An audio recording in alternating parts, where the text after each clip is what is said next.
నీ జీవితంలో నువ్వు నమ్మకంగా బ్రతకాలని దేవుడు నిన్ను పట్టుకున్నాడు. నిన్ను చూసి 10 మంది నేర్చుకోవాలని దేవుడు నిన్ను పట్టుకున్నాడు. ఏది ఏమైనా విశ్వాసాన్ని ఇవ్వకుండా దేవుని ఎదుట నిలబడాలని దేవుడు నిన్ను పట్టుకున్నాడు.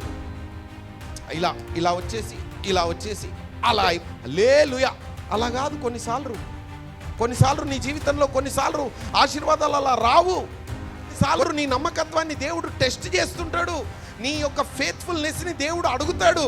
నువ్వెంత నమ్మకంగా ఉన్నావు బిడ్డ నా దగ్గర, నా సన్నిధిలో ఎంత నమ్మకంగా ఉన్నావు. ఉనొక్కకుండా సనక్కుండా ఏ కంప్లైంట్ ఇవ్వకుండా ప్రార్థనలో, వాక్యములో, ఉపవాసములో, దేవుని సన్నిధిలో నమ్మకంగా ఎంతగానో ఉన్నావు. కొన్నిసార్లు దేవుడు చూస్తాడు. మనుషులము మనం అనుకుంటాం, ఏమనుకుంటాం తెలుసా?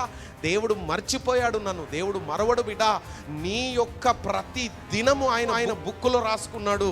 నీవు పుట్టినది మొదలుకొని పిండముగా నువ్వు ఏర్పడక ముందే నీ ఎముకలన్నిటినీ లెక్కబెట్టి నీ రోజు గడవక ముందే నీ ప్రతి దినము దేవుడు ఆయన గ్రంథములో లిఖితములై పెట్టాడు. హల్లెలూయా. దేవుని సన్నిధిలో నమ్మకంగా ఉండటం నేర్చుకో. దేవుడు యేసు నామములో నిన్ను దర్శించునుగాక.